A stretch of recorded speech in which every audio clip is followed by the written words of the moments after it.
que Buenos Aires había ejercido a posteriori de la elección de Candioti, porque la elección de la autonomía de Buenos Aires no fue pacífica. De 1815 a 1820 Santa Fe sufrió 4 invasiones de Buenos Aires y cuando Candioti era gobernador, es decir, digamos en 1815, la ciudad fue invadida por un ejército de ocupación de 1.500 soldados. Y no nos olvidemos que Santa Fe era una ciudad chica, no tenía más de 6.000, 7.000 habitantes. Se vino una invasión de 1.500. Bueno, todos esos, digamos, avatares tuvo en el fortín de Añapiré y en la presencia del brigadier López en 1816, la sublevación del fortín y la recuperación de la ciudad por la fuerza del brigadier López. A todo esto ya Francisco Candioti había fallecido en el mismo año que fue elegido. Y un poco también, antes de avanzar, me gustaría, por un lado, hacer los anuncios que teníamos previsto, para no olvidarme luego. Y por otro lado, anunciar su libro, Jorge. ¿Cómo, en Eh, dónde y de qué manera pueden encontrar su libro la gente? Sí, mi libro es Simón de Iriondo, Santa Fe de Iriondo, y se encuentra en la librería que está ahí en calle San Martín, en Mauro Jardín. Ahí Bien, lo pueden perfecto. conseguir. Si mi nombre es Ricardo Daniel Jonas, y bueno, eso es uno de los aspectos, Germán. Y el Bien, otro es la información de las actividades en la Casa del Brigadier. bien. Bueno, ¿qué es lo que tenemos? Tenemos esta semana, el jueves 25. Es decir, va a haber una conferencia a cargo de José Hugo Goicoechea del autonomismo santafesino y posteriormente va a haber una disertación de Lorenzo Cantelli, más conocido como el Chimi santafesino, Ujú. que es un muchacho, un divulgador, digamos, y que va a hablar sobre las nuevas estrategias de divulgación. Ajá. Eso este jueves 25 de abril a partir de las 18 horas en la Casa del Brigadier. Bien. Y el cierre del mes de la autonomía, que ha tenido un conjunto de actividades, es el viernes 26 de abril, que también, digamos, las actividades van a ser un recorrido en el casco histórico que va a ser de alguna manera conducido por el Chimi santafesino. Posteriormente va a haber una dramatización de la Asunción de Francisco Candioti, es Ujú. decir, que está a cargo de la escuela Miterruño, la escuela de danzas Miterruño del Liceo Municipal de San José del Rincón, Ujú. que va a también tener bailes típicos que van digamos, a ser parte de esa representación de la Asunción de don Francisco Candioti. Bien. Y después va a haber un fogón, digamos, con la presencia de Diego Salazar y según los organizadores dice que va a haber empanada. Ahí está. Vamos a ver si es verdad. Y se alcanza, ¿no? Vamos a ver si es verdad. Vamos a ver si alcanza. Bien, mientras ustedes van anotando esta información, que la vamos a ir repitiendo, yo a Jorge le voy a acomodar un poco el micrófono. Así usted. eh, Eso. Así usted no se le pierde tanto la voz. Ah, Bien. bueno, perfecto. Entonces, bueno, tenemos este recorrido de la Fundación de Santa Fe. No sé si usted, esto es lo que yo le quería preguntar, si tiene registro de cuándo empieza la universidad pública en Santa Fe. Sí, sí, muy buena pregunta, digamos, Germán. Eh, Digamos, primero tenemos que hacer mención a la reforma de 1918, o Ajá. sea que tuvo su principal, digamos, fuente en la Universidad Nacional de Córdoba. Esa reforma universitaria de 1918 fue una reforma en donde el estudiantado eh, tomó participación para que la universidad se convirtiera en un lugar de ciencia, es decir, y conectada con su pueblo. Hasta ese momento la universidad de alguna manera estaba, digamos, regida por criterios más bien oscurantistas.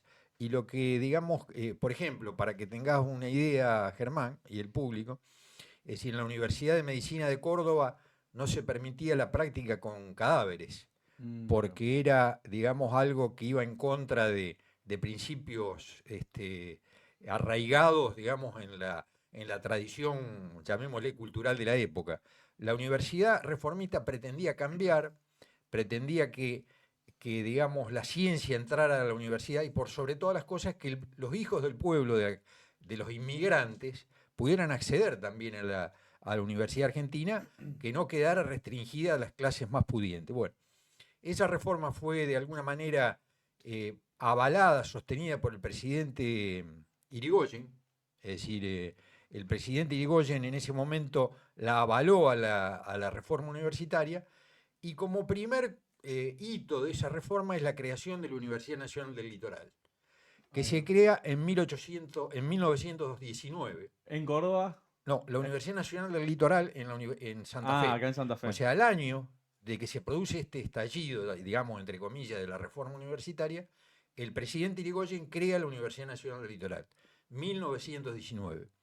Y la Universidad Nacional del Litoral era, digamos, de alguna manera la que ejercía llamémosle, el máximo nivel académico en toda la zona. Es decir, de acá, digamos, se desprendieron, digamos, la Universidad de Entre Ríos, se desprendió la Universidad de Rosario, o sea, porque la Universidad del Litoral fue, digamos, predecesora, inclusive de las universidades, de esta Universidad del Sur. Bueno, eso fue en 1919, la reforma universitaria y la creación de la Universidad Nacional del Litoral. Y la primera fue la que está ubicada hoy, donde se hizo la marcha, ¿no? Claro, claro, ahí esa era la sede de la Universidad del Litoral. Inicialmente estaba en la Plaza de Mayo, en Ajá. lo que era, digamos, la zona de la vieja universidad, que era donde estaba el colegio de los jesuitas. Ah, mira, ahí la primera universidad entonces fue ahí. Sí, la primera universidad, digamos, que creó justamente Simón de Iriondo fue en Los Altos del Colegio de los Jesuitas. Era una universidad, digamos, eh, provincial, llamémosle, en el aspecto que, ¿qué es lo que se quería en ese momento? Que surgiera gente capacitada para conducir aspectos de la administración del Estado. O sea, era un Estado Claro. naciente. Santa Fe era una provincia que había recibido un aluvión inmigratorio a fin del siglo XIX y, digamos, pasaba de ser una provincia, digamos, llamémosle un pueblo, a ser una provincia que floreció con esta inmigración, con riqueza y necesitaba de profesionales. En ese momento, bueno, se crea esta universidad, que era la Universidad de Santa Fe, que dependía de la provincia de Santa Fe, en los altos de la Universidad del Colegio de los Jesuitas, que fue la predecesora de la Universidad del Sí. Litoral. Ah, mira vos. Bien, mientras Jorge termina el mate, que casi me corta la mano, que se lo saqué sin querer, me tenté en un momento. Les recuerdo a todos los que están oyendo que pueden ir haciéndonos comentarios, tanto por YouTube como por Instagram, que, bueno, en la medida en que vayamos pudiendo a lo largo del programa de esta horita, que ya está comenzada, podremos ir respondiendo algunas preguntas que tengan para Ricardo. Bien. Antes que nada, me parece que nos olvidamos de algo importante, Ricardo. Nos olvidamos de su presentación. Ricardo es psicopedagogo, ¿no? No sé si quiere presentar, que tiene algún estudio más, algún título No, no, más que no, quiera psicopedagogo. presentar. ¿Dónde trabajó usted, Ricardo? Cuéntenos. Mirá, trabajé en muchas instituciones, es Ajá. decir, fundamentalmente en el Liceo Municipal de Santa Fe, en el Liceo Municipal de Rincón, fui psicopedagogo en San Javier en una escuela especial, también trabajé como psicopedagogo en el IPEI, en la cooperadora de la Escuela Sarmiento, en fin, si me tengo, ya se ve que hay lugares que se me han pasado, digamos, pero trabajé en muchas instituciones, Bien. en la Escuela Monteagudo. ¿Trabajó de manera privada en consultorio? Sí, sí, trabajé en la Clínica San Martín, que estaba ahí en Blas Parera, al 7000. Ahí Ajá. trabajé varios años. Bien, hoy por las dudas, Ricardo, usted está jubilado, ¿no? Entonces, bueno, siempre que vienen profesionales hacemos publicidad de sus espacios laborales, pero esta vez que no, ni cerca de eso. No, no, Bien, no, no, por suerte estoy jubilado, tranquilo, pero bueno, no, no, no quieto, digamos. bien, bien, impecable. Bien, de hecho ahora sí, las presentaciones formales que se nos han pasado al principio. em, ¿Por qué cree usted que es importante como psicopedagogo y bueno, también desde su recorrido y experiencia, la educación pública? Qué preguntita. Se pregunta. Para arrancar. Eh, bueno, mirá, es decir, me parece que es esencial porque es un factor de movilidad social ascendente. O sea, la educación pública es sinónimo de igualdad de oportunidades. O sea, cuando vos entras a la escuela pública, no te preguntan de dónde venís, ni quién sos, ni quién es, digamos, no necesitas una palanca, entre comillas. Entrás y todos son iguales. Es decir, la educación pública, por suerte, está expandida en nuestra patria, ya desde el jardín de infantes, desde la primera, digamos, desde la escuela primaria, escuela secundaria y la universidad. O sea, educación pública es igualdad de oportunidades.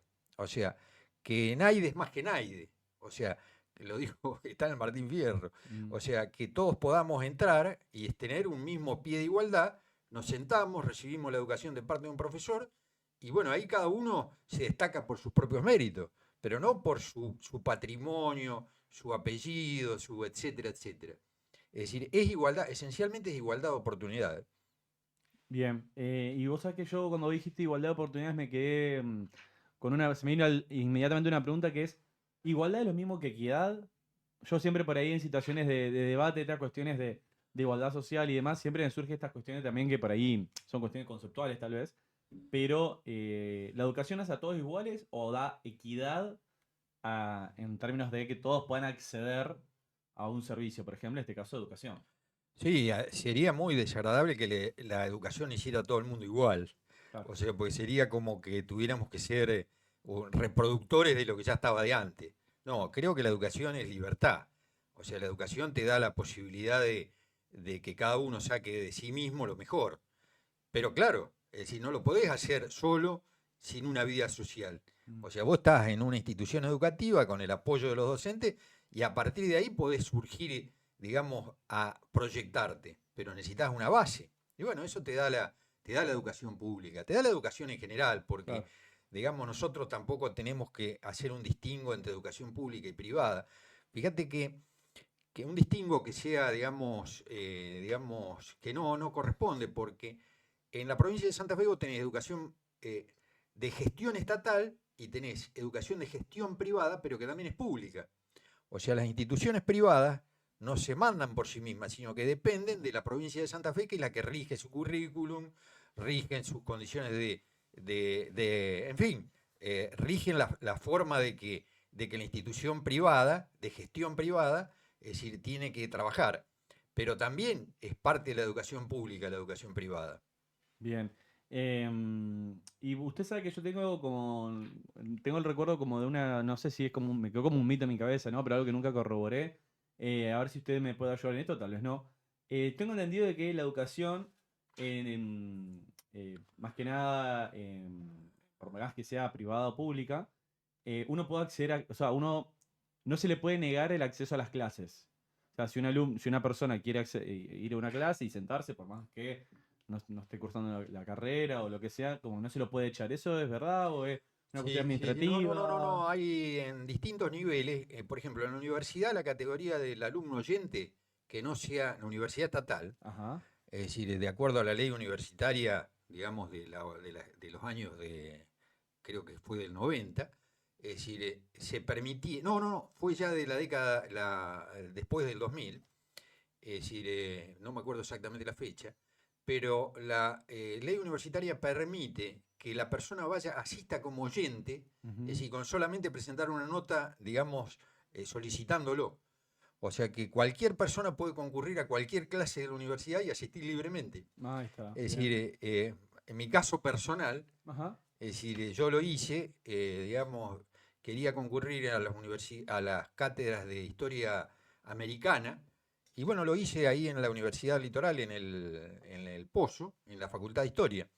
Así que presenté una nota y me dijeron los horarios, iba a las clases, me miraban como diciendo, y ¿Qué este quiere? veterano, este que hace acá, me miraban los chicos, pero bueno, me di el lujo de volver a la universidad después de tantos años, te estoy hablando de hace 5 o 6 años atrás. Ah, hace poco, muy reciente esto. Sí, sí, sí. Y bueno, esto me abre una pregunta, ¿no? Y hasta, no sé si estaría bien formulada, pero ¿hasta qué edad uno podría educarse o hasta qué edad eh, uno puede aprender? Bueno, eso es una cuestión de actitud. Ajá. Es decir, yo creo que no, uno nunca deja de aprender. Es decir, porque la vida te va imponiendo desafíos que todos tenemos que aprender a vivir. Es decir, hay que vivir con los años que uno tiene encima y hay que vivir con, con los problemas que se te presentan a cualquier etapa de tu vida. Es decir, aprender vas a seguir aprendiendo, es decir, en base a las experiencias. Que aprendas, digamos, un aprendizaje sistemático, un estudio universitario. Ya a lo mejor con los años te cuesta mucho más, pero el aprendizaje es algo natural del ser humano, digamos. Seguimos aprendiendo hasta el último respiro que tenemos. Sí, ¿no? Por ahí uno escucha personas de tercera edad o adultos mayores, como se dice, si no me equivoco correctamente hoy en día, y por ahí son medio resistentes, ¿no? A las prácticas nuevas, ni hablar a la tecnología en sí, pero es como que, no, yo ya estoy grande para esto, para aquello, y es como que hay cierta resistencia a lo nuevo, que implica, la educación implica esto, incorporar novedades en parte de la vida de uno. Sí, sí, en eso tenés mucha razón. Los cambios son tan vertiginosos en este momento que la comunicación es tan intensa y los medios son tan, digamos, tan explosivos que muchas veces las personas grandes nos sentimos abrumados ante tanta cantidad de información. De cualquier manera, tratamos de pilotear para no quedar afuera, digamos. Ah, Jorge, pero usted es Jorge. Ricardo. Hoy cuando entró Ricardo al estudio ya le empecé a decir Jorge. No, Y Jorge. quédate tranquilo. Yo le decía a mi señor, te cuento mi profesor de natación me bautizó Jorge. Ah, no, bueno. Sí, y yo le digo, él se llama Lautaro, me río porque me gusta que me diga Jorge. Mirá vos. Y hace ya como más de un año que sigo siendo su alumno y me sigue diciendo Jorge. Ahí está. No, bueno, bueno, tenés cara de Jorge, se ve. ¿Qué se le va a hacer? Sí, sí, se ve que tengo cara de Jorge. Pero bueno, no, y la confusión venía porque Jorge Vilche siempre nos hace el aguante acá en Radio 3 Latina, en la asistencia técnica audiovisual. Así que muchas gracias, Jorge, y también, por supuesto, al equipo de gente que se entrevera, principalmente a Candela Álvarez, que siempre nos hace el aguante a través de la producción de redes y de contenido. Y gracias, por supuesto, a vos que estás todos los martes de 20 a 21 horas a través de nuestros Instagram y de YouTube de Radio 3 Latina. Hecho el espacio publicitario, Ricardo, ahora sí. Nos quedamos en el tema de educación en la Fundación de Santa Fe y ha tenido sus momentos, esto es una pregunta que realmente es mi ignorancia, ¿no? Lamentablemente. ¿Ha habido hitos en Santa Fe con respecto a la universidad que uno diga, bueno, podemos reconocer este momento que implicó un cambio relevante a lo largo de años y demás? Sí, digamos, yo te dije que en la década del 70 del siglo XIX, en 1873, comenzaron los estudios universitarios en Santa Fe. Ajá. Y como el gobernador era Simón de Iriondo, justamente la persona que yo me dediqué un poco más a profundizar sobre su gestión, y su relación con el gobierno nacional era muy, digamos, de confraternidad y digamos, pertenecían a la misma línea histórica y política. A la otra década, o sea, en 1889, 1888, no me acuerdo exactamente, se reconocieron los estudios que brindaba la Universidad de la provincia de Santa Fe con validez nacional. O sea que vos te recibías de abogado en la Universidad de Santa Fe y podías ejercer en todo el país. Bueno, estamos hablando de la prehistoria de la Universidad Litoral, Claro. porque la Universidad Litoral, como tal, se crea en el siglo XX, en 1919. Claro. O sea, perdón, primero éramos Universidad de Santa Fe. Universidad de Santa Fe. En donde hoy ya que hoy está ya dividido en realidad el territorio que es de los jesuitas, ¿no? La iglesia jesuita. Exacto, ahí se inició en los altos del Colegio de los Jesuitas. Así se llama Así se llamaba el lugar, eran los altos, era digamos, el primer piso, que ahora creo que hay un instituto terciario. Exactamente, sí, señor. Pero bueno, tenemos la Universidad de Santa Fe. Se crea después la Universidad Nacional Litoral. ¿Y ahí cómo seguimos en Santa Fe con esto? Bueno, la Universidad Nacional Litoral ya, digamos, tiene personalidad propia, tiene su propia, digamos, su propia historia. Los primeros estudios fueron de abogacía. Ajá, en claro. 1919. Que hoy sigue vigente, ¿no? Por supuesto. Claro, sigue vigente. Y digamos, lo que yo te dije era que desde Santa Fe surgieron prolongaciones que permitieron, por ejemplo, en Entre Ríos estaba la Facultad de Ciencia y la Educación que dependía de la Universidad del Litoral de Santa Fe. Y en la década del 70, 80 se independiza la Universidad de Entre Ríos y se crea la Universidad de Entre Ríos. Previo a eso, también de Santa Fe, se estudiaba, de la Universidad Litoral dependían las carreras de Rosario, como ser la carrera de medicina.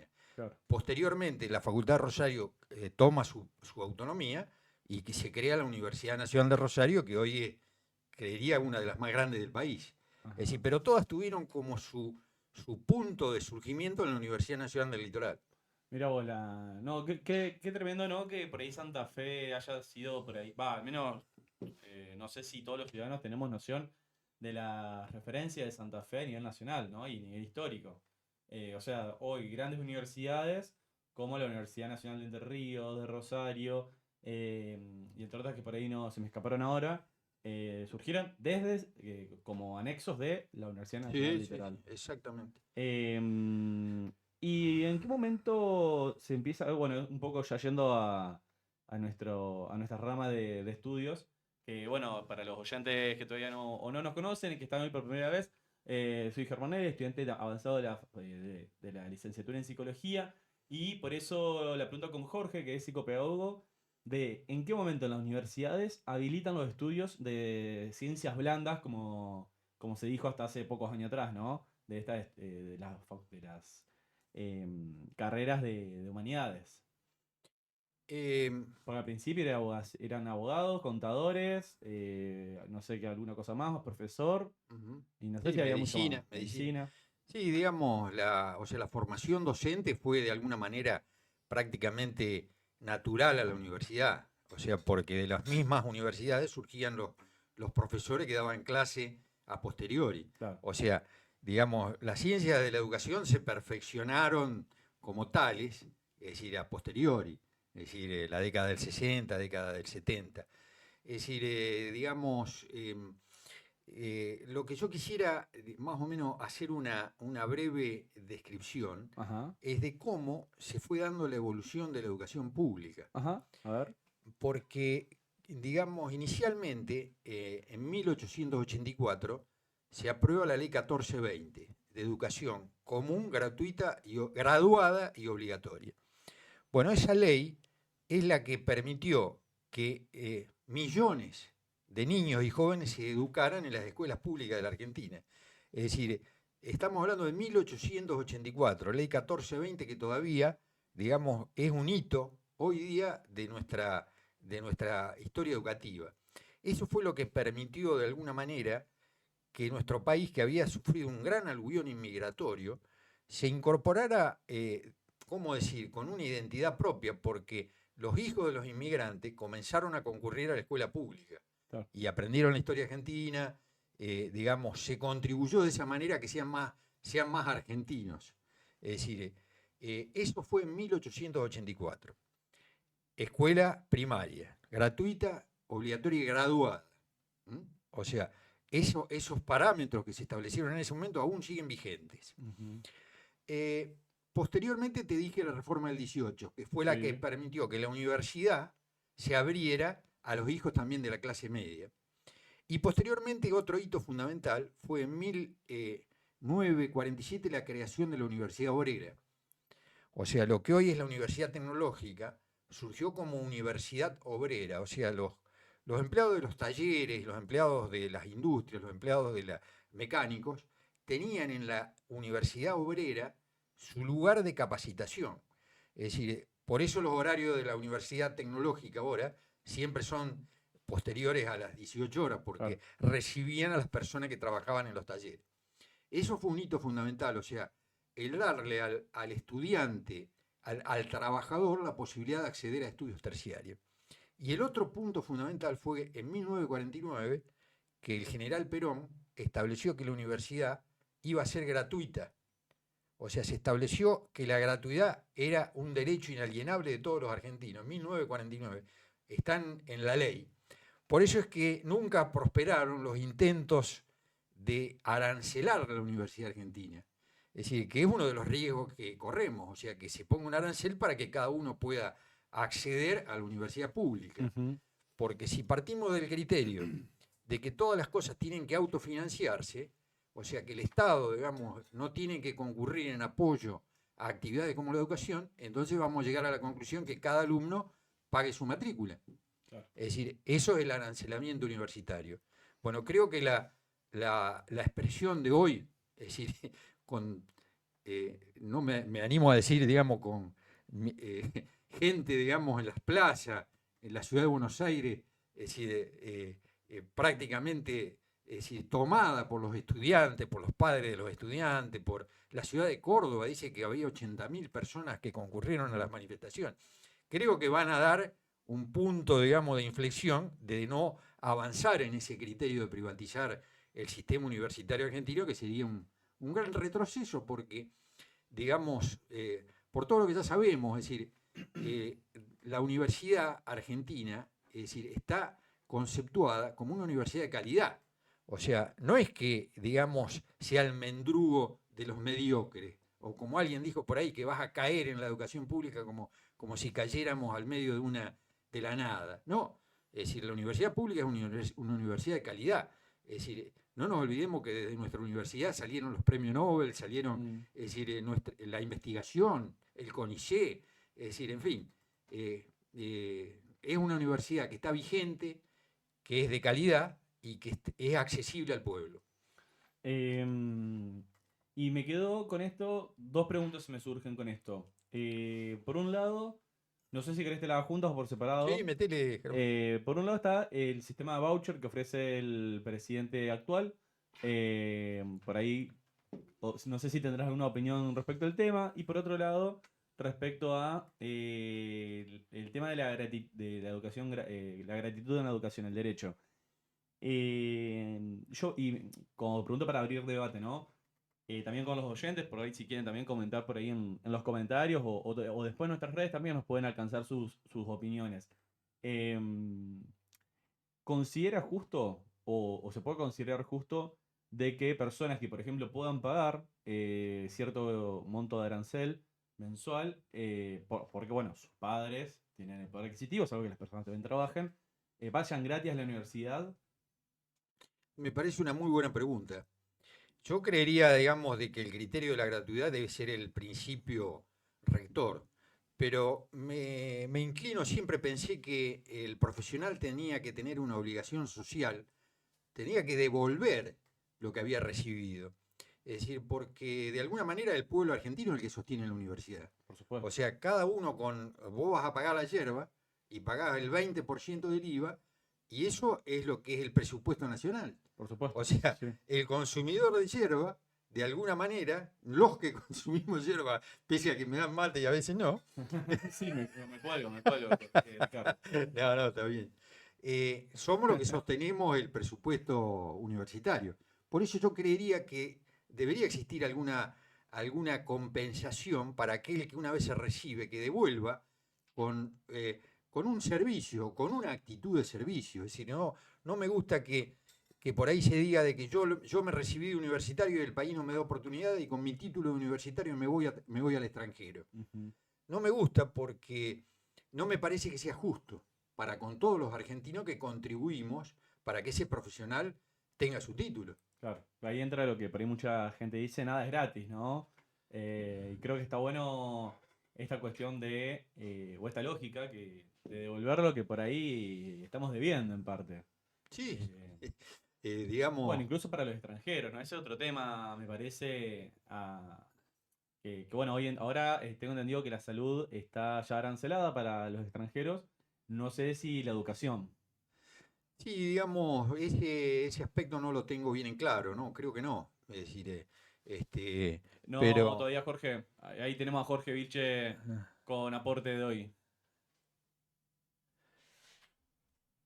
No, hay algunas provincias que quieren incorporarlo, pero todavía no se ha legislado todavía para hacerlo. ¿En respecto a la educación o a la salud?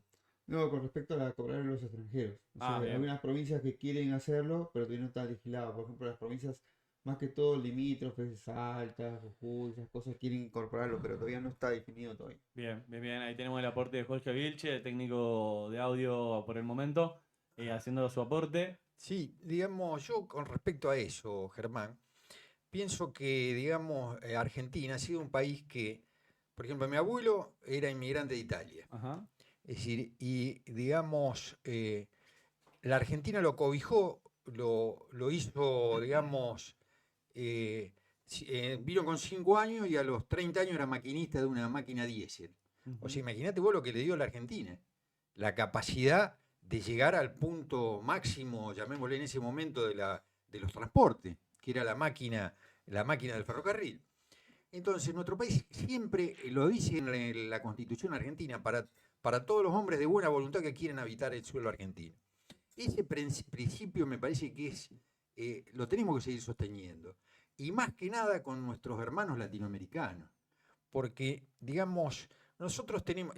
Argentina era parte del Virreinato del Río de la Plata. Las Provincias Unidas del Río de la Plata tenían como parte de sí a lo que hoy es Bolivia. Ajá. Es decir, Bolivia estaba en las Provincias Unidas del Río de la Plata. Paraguay estaba también. Es decir, ¿por qué hemos perdido esa conexión con esos dos pueblos, que son pueblos tan afines a nosotros y que de alguna manera son latinoamericanos? O sea, yo creería que tenemos, digamos, una especie de compromiso con esas comunidades que de alguna manera forman parte de nuestra identidad como país.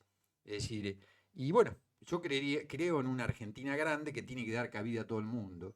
Entonces, digamos, habría que aplicarle más que nada, es decir, aranceles e impuestos a los que se quieren llevar nuestra riqueza Claro. y que tienen cuenta en el extranjero, en vez de a los que están acá adentro. Sí, sí, ¿no? ¿Qué tema? También qué tema, ¿no? Sí, perdón, Jorge. No, yo quería comentar un poquito lo que estaba conversando acá el Ricardo. colega. No, le este, cambia el nombre. Tocayo. el tema es que, bueno, en mi caso soy peruano, ¿yo? Pero está muy estigmatizado el tema del extranjero, digamos, ¿no? Porque Argentina se crió con muchos inmigrantes, pero parecería que solamente el extranjero es el peruano y boliviano, ¿viste? Ujú. O el paraguayo. Sin embargo, hay de todo tipo de comunidades. Pero hay una cosa que se olvida, que es lo que bien dijo Jorge recién, que el pago de los impuestos. O sea, todas las personas que ingresan acá trabajan, estudian y pagan sus impuestos, hacen sus compras, o sea, aportan al país también. O sea, paga tu alquiler, paga la luz, paga el gas, o sea, ahí vos estás aportando, entre comillas, lo que corresponde. Sí está bien lo que dice Jorge, el tema de que estaría bueno, por ejemplo, en Perú, cuando termina la carrera, le obligan al estudiante, entre comillas, donar un año de su tiempo al servicio de la nación. Entonces, se genera una especie de sorteo y el alumno le toca a cualquier lugar del país. Claro. Y se va a esa zona a trabajar ese año. Por supuesto que le pagan, meten un arancel básico para poder sobrevivir, pero genera servicio de devolución de lo que obtuvo de la educación que recibió, digamos, ¿no? Perdón, Eso sí sería Jorge. bueno que se coloque ese tema, ¿no? Para la gente de Instagram que no escucha el sonido de los micrófonos, Jorge nos está comentando de que, bueno, él viene de Perú y él planteó un poco que está muy estigmatizada la cuestión de los inmigrantes y contó un poco que allá en Perú, en su país, lo que sucede es que a los estudiantes, que hay universidad pública, ¿no, Jorge? Sí. Sí, hay Sí, una universidad pública y privada como en todos lados, digamos, bien, ¿no? bien, bien. En la universidad pública se le pide a los estudiantes a través de un sorteo de que devuelvan de manera, sí, no sé si voluntaria, pero bueno, No es obligatorio. obligatoria. Obligatorio. Devuelvan lo recibido en educación gratuita, básicamente, por más que se sostiene con los impuestos del pueblo, en un año de servicio, desde su profesión, por supuesto. Sí, igual como se llama yo creo que tenemos que, en los medios de comunicación, que en este caso somos nosotros, ¿no? En esta etapa, Radio Tren Latina, es llevar la información real de las cosas. El presupuesto para el sostenimiento de toda la universidad pública en toda la República Argentina es el 0,2% del PBI. Ajá. O sea que no es mucho costo lo que genera a la nación Al total. mantener la universidad pública. Sin embargo, como decía Jorge, hay, ¿cómo se llama? Beneficios a los grandes evasores, digamos, cantidad de dinero mucho superan hasta el 5% del PBI, que ahí, digamos, el Estado digamos, le da como una especie de favor a los grandes empresarios que de última siempre son los grandes evasores, ¿no? Sí, totalmente. También estaba comentando Jorge, aportaba también, de que lo que es educación tiene el 0,2% de PBI, mientras que otras otros lugares a que se destina el PBI ocupan tal vez más del 5%. Y bueno, terminan siendo beneficiados las personas que más van dispuestos, que son los que tienen el poder económico, ¿no? A modo resumido, ¿no? Perdón, Jorge, por ahí no puedo decir literalmente todo. Eh, Bien, hasta acá tenemos ya 30 minutos de programa, Jorge, ¿puede ser? 40 minutos de programa, muy bien. Estamos en los 20 minutos finales, Ricardo.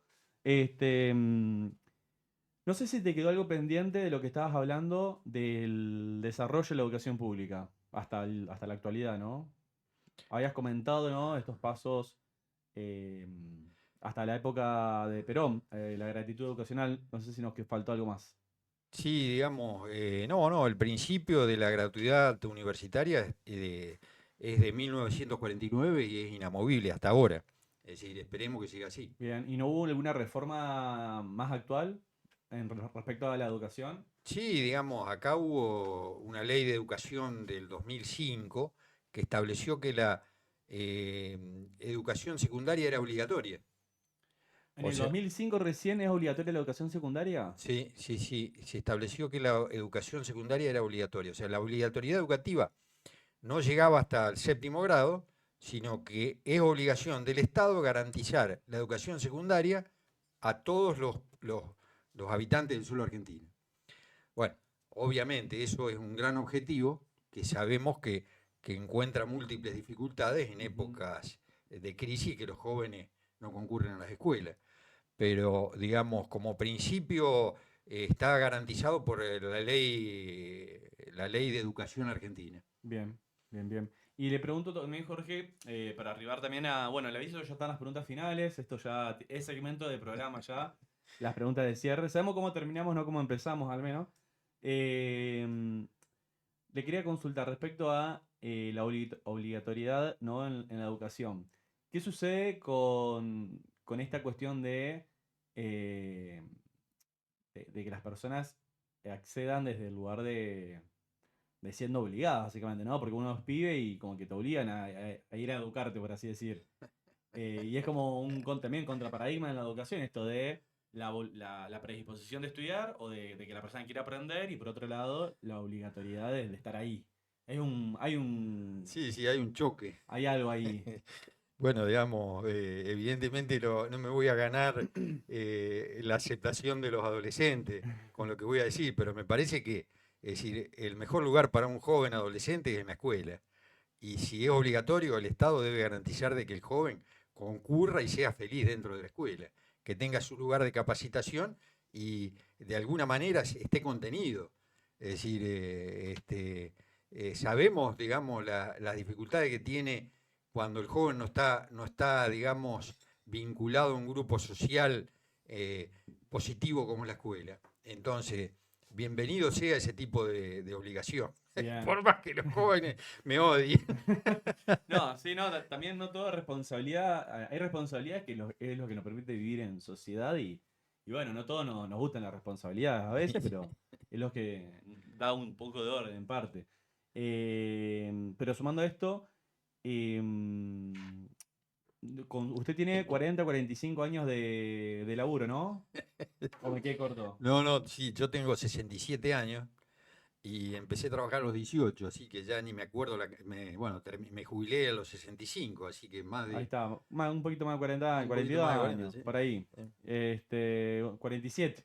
47 años. 47 años de laburo. Con sus 47 años, Jorge, de experiencia, y por supuesto pensándolo, ¿no? De su labor de psicopedagogo, ¿por qué cree que, no sé desde hace cuánto, pero me animo a decir hoy en día y hace unos años atrás, la escuela termina como un lugar como de enemiga de los estudiantes? Y no los estudiantes la ven como un lugar eh, no sé si de aceptación, pero al menos de que no sea un garrón ir a la escuela, la profesora es la hija de su madre, como que tienes como un lugar con una connotación Sí, muy negativa la escuela hoy.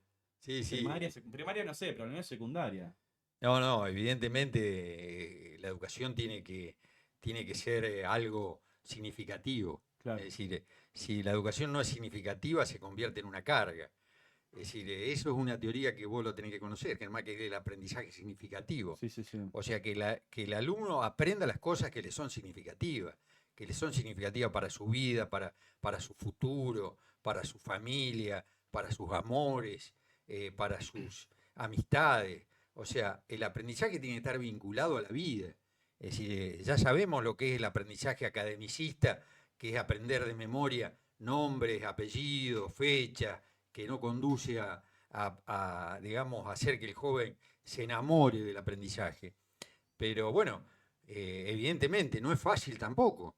Es decir, porque se han perdido una serie de cuestiones básicas que hacen a que el alumno tenga más interés por el aprendizaje, que a lo mejor ahora lo tiene más referenciado a otros medios de comunicación, que la escuela en muchos casos ha quedado si fuera de contexto. Claro. Pero bueno, ahí está justamente el desafío de la educación, tratar de no quedar, digamos, desacompasada con el tiempo que se vive. Y, ¿cómo se dice? No, qué labor, ¿no? Un poco tomo lo que usted dice y me animo como a decir, qué laburo el de los educadores, sea desde la materia que sea, y también desde la universidad, aunque la universidad por ahí es otro encuadre educativo. eh, y en estas ideas que usted dijo, ser educador implicaría como darle sentido a un otro el para qué de lo que hace dentro de su vida. Es como. Es un poco narcisista también en parte, ¿no cree? ¿O no? ¿O es trascendental o es autorrealizante? Sí, digamos, es un desafío.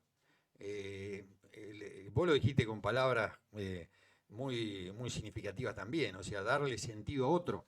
Por ahí, digamos, el sentido de la vida cada uno lo tiene que encontrar.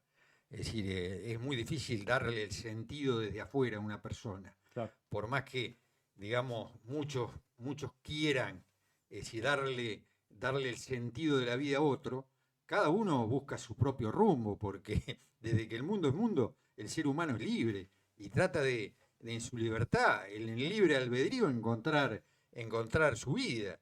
O sea, es muy difícil que alguien le diga, vos tenés que hacer esto, tenés que hacer aquello y lo otro. Es decir, pero no es lo mismo que, digamos, enamorarlo al otro con lo que a uno le gusta. Porque yo aprendí algo. Es decir, que el adolescente o el niño al docente lo siguen si el docente sabe a dónde va. Si el docente sabe qué es lo que quiere, si el docente está apasionado con la labor que brinda, el alumno naturalmente tiene una actitud de seguirlo, porque el aprendizaje es algo innato del ser humano. Es decir, entonces cuando te lo voy a decir con una frase de la Reforma del 18, que el manifiesto liminar que escribieron los estudiantes de Córdoba fue que el único silencio que puede existir en la universidad es el silencio del que está aprendiendo. Es decir, a veces uno ve al alumno que está en silencio y es porque está viendo que el docente le está marcando algo que para él puede ser significativo. Entonces ese es el verdadero silencio que tiene que existir en las aulas, el silencio del que aprende. Bien, y usted recuerda, Jorge, acá me anticipo una de las preguntas de cierre, de cuáles fueron sus silencios más significativos. Uno o dos, ¿no? No, silencios de aprendizaje fueron muchos en mi vida. Ajá, y los más significativos que usted digo, acá yo hice un clic muy grande en mi vida.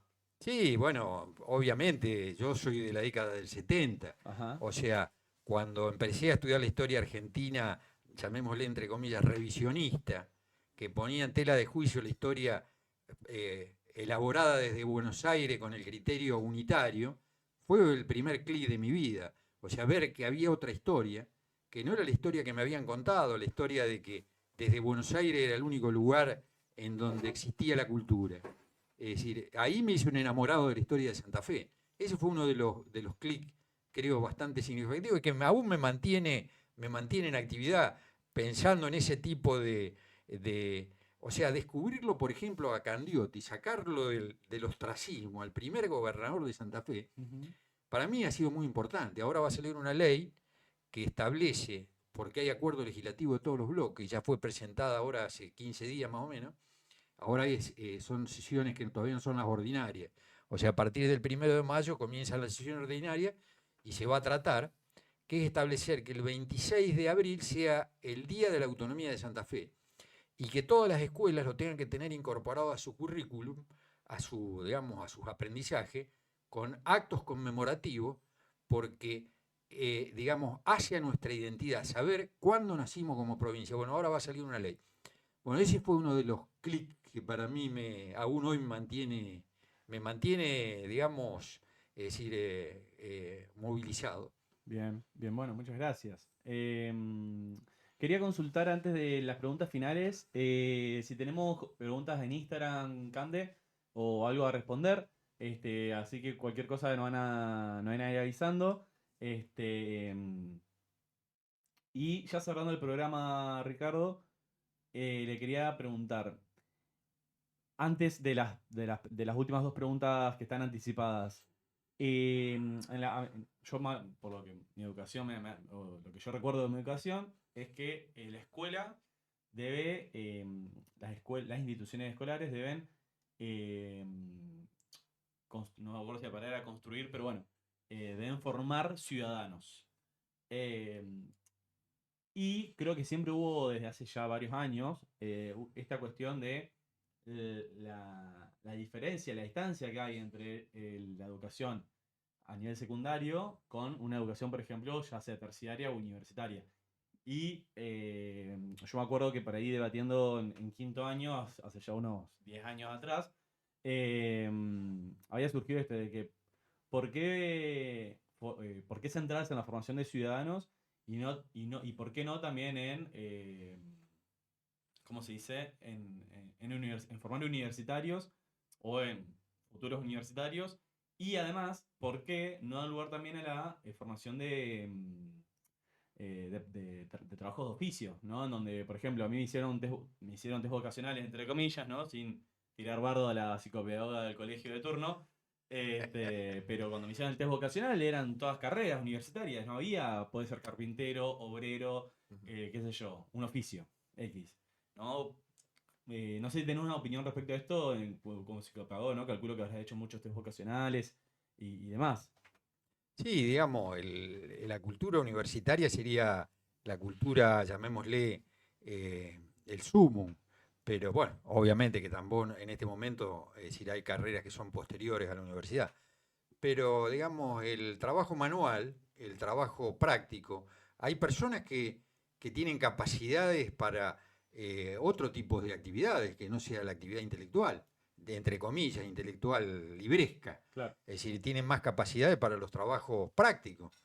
Bueno, es decir, me parece bárbaro que cada persona pueda elegir su destino sin marcarse como único camino a la universidad. Digamos, de hecho, fíjate vos que el desgranamiento que se produce en el sistema educativo hace que los que entran a la universidad solamente se reciban el 7% de los que entran. Solo el 7%. Exacto. O sea, imagínate vos la cantidad de gente que queda en el camino. Bueno, es decir, eso es porque diversos motivos, pero evidentemente el interés de cada uno, es decir, es el que prima. Claro, sí, totalmente, ¿no? Creo que sería interesante también repensar esto, ¿no? En cuanto a lo vocacional, ya por ahí yendo a tema, ¿no? Pero en esto creo que cuando uno, pensando, ¿no? En lo que yo estoy diciendo para que me sigan también los oyentes, la siguiente línea. Si la educación debe ser significativa y el educador debe, en cierta manera, saber hacia dónde va, qué sentido tiene su labor de educar, para que los estudiantes tengan o encuentren o aparezca algo de este sentido, entonces también yo creo que las escuelas deberían tener una mirada amplia bueno, cada uno va a encontrar su sentido en diferentes ámbitos que por ahí no todo el mundo está habilitado. Creo que también está atravesado por cuestiones sociales. Es como que el oficio está determinado en gente que no tiene acceso o que no se considera apta para estudiar o que es pobre, básicamente, hablando en criollo. Cuando no, digamos, hoy en día yo creo que un oficio, más que yo, seguramente están cobrando hoy, yo con 5 trabajos. Súper interesante, ¿no? La mentalidad y la mirada que tenemos ante ciertos trabajos. Dicho esto, últimas preguntas, Ricardo. Casi te digo Jorge, no. Última pregunta, Ricardo. Por un lado, ¿tenés registro de la primera, no sé si la primera vez, pero del momento más antiguo al menos, o si es la primera vez mejor, de cuando sentiste que tu vocación era la psicopedagogía? Sí, digamos, inicialmente fue una elección que, querés que te diga la verdad, fue por descarte. Ah, Es mirá. decir, terminé en la psicopedagogía. Es decir, y bueno, lo que sí te puedo decir que fue mi profesión, porque inicialmente comencé trabajando como psicopedagogo en una escuela especial de San Javier, y bueno, ahí me di cuenta de la importancia que tenía mi profesión. Ujú. Me sentía muy útil, es decir, en un lugar que tenía carencias, porque era una escuela especial a la que concurrían sectores en general humildes, es decir, y con muchas necesidades. Y bueno, ahí me sentí muy útil. Y en ese momento te puedo decir que me enamoré de mi profesión. Tremendo. Ahí encontraste el sentido, Sí, sí, pensando sí, un poco en la exacto. línea de pensamiento. Y ya para cerrar, te quería consultar, Ricardo, ¿qué mensaje, esto también es una pregunta que le hacemos a todos los invitados, qué mensaje le podrías, si es que querés, podrías dejarle a toda la comunidad de Montevera que, bueno, Proyecto Deporte Solidario está teniendo este espacio acá que habilita Jorge Vilch en Radio 3 Latina? Y tenemos intenciones, ¿no?, de poder acceder al vecino y a la vecina de aquí, de Montevera, desde los servicios que ofrece esta institución en laburo con adicciones, con obesidad, con depresión. Y bueno, siempre tratamos de empezar acercándonos de este espacio de los mensajes de los invitados. Mira, hay algunas cosas que son puntos de referencia en mi vida. Hoy te dije, Naides es más que Naide. Eso es de Martín Fierro. Ujú. Es decir, y mejor que saber mucho, saber cosas buenas. Mm. Esas son dos cosas que para mí me parece que son muy significativas. Y bueno, trato de hacer de esas dos frases que te las vuelvo a repetir. Naides es más que Naides.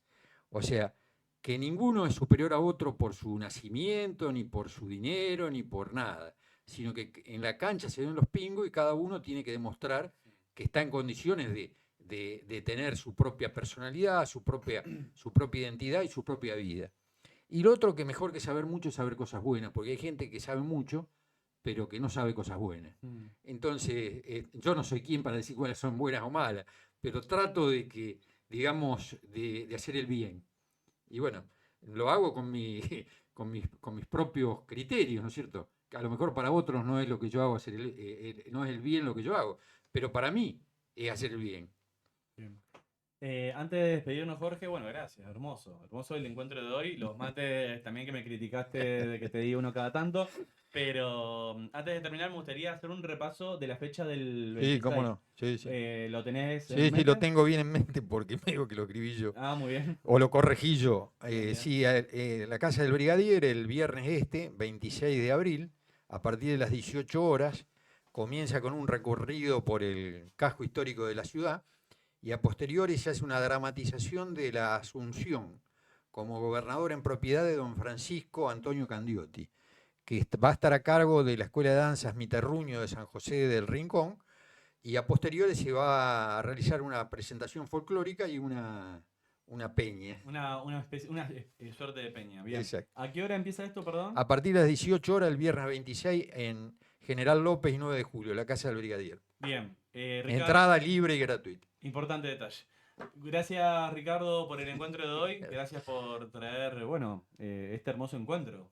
Diferente también, ¿no? Para la radio, al menos. Sí, lo aburrí, me parece. No, para nada. Escuchándolo dormir. Para nada, para nada. Es un tema que por ahí estamos diferente al menos hasta los que hemos traído hasta ahora, así que tremendo el construir un poco de historia, ¿no? Para nosotros los santafesinos y los vecinos y la vecina de Montevera. Esto es Gente que se entrevera, Germán Eli quien les habla, Radio 3 Latina, desde donde le estamos hablando. Muchas gracias.